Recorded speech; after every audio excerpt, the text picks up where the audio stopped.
It's been about 3 weeks since I uploaded part 4 of this series. Now in part 4 I said I was going to sharpen the blade and get it all ready for use. Now these are the blade and chip breaker that came with the plane, and they are the original blade and chip breaker. When I just got them in, they were quite rusty, but they cleaned up quite well.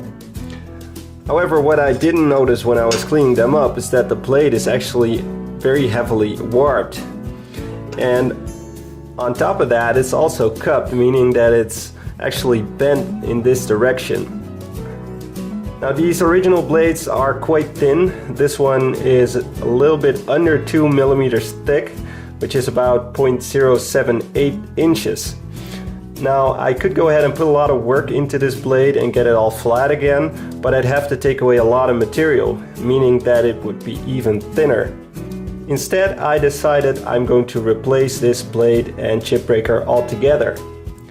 Now of course I'm not going to throw these away, I'm going to store them somewhere safe, but I am going to use a different blade and chip breaker. Now there's a lot of companies out there making replacement blades for vintage Stanley planes.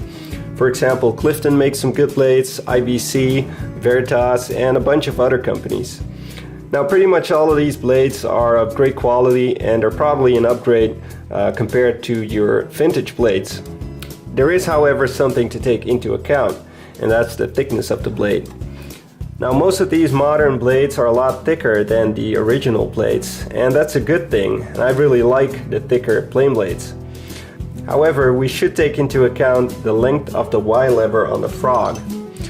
Now if we look at this frog here, we can see the Y lever right here, and it's used for the depth adjustment of the blade.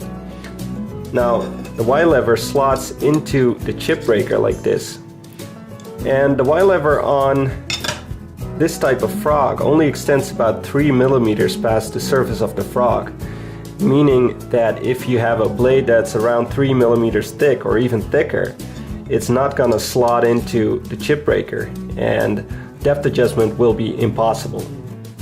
So for example, the Clifton blades, they're about 3 millimeters thick, or about 0.12 inches, and that's actually too thick for this type of frog.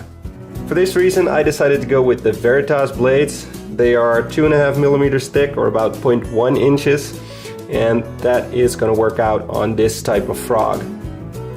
Now I ordered the Veritas replacement blade directly from the Lee Valley website, and this morning they finally arrived. And this is what you get in the mail. This is the Stanley record replacement blade. It is 2 3/8 of an inch wide. It's A2 steel, and it's got a 30-degree primary bevel.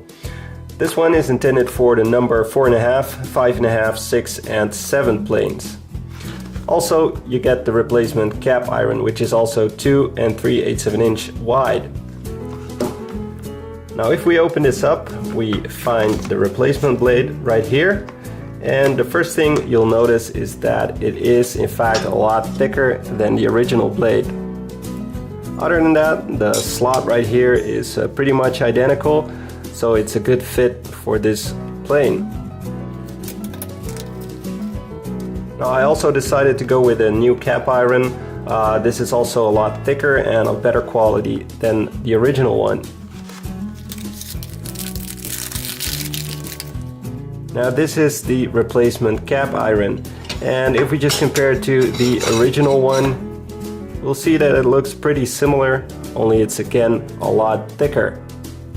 Now the replacement blade comes with a 30-degree factory ground bevel, and of course it's not very sharp at all, so I'm going to take this to my flattening stone and my sharpening system, and we're going to get it nice and sharp and ready for use. Since this blade is already in pretty good condition, I'm going to start wet sanding on the 600 grit paper, and I'm going to work my way up to the 8000 grit waterstone, and it should be nice and sharp by then.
The blade and chip breaker are now all finished. Didn't take a lot of work at all since they were nice and flat, and the finish on them was already pretty good. So I put a 35-degree micro bevel on the blade and I polished it up nicely, and it's razor sharp right now.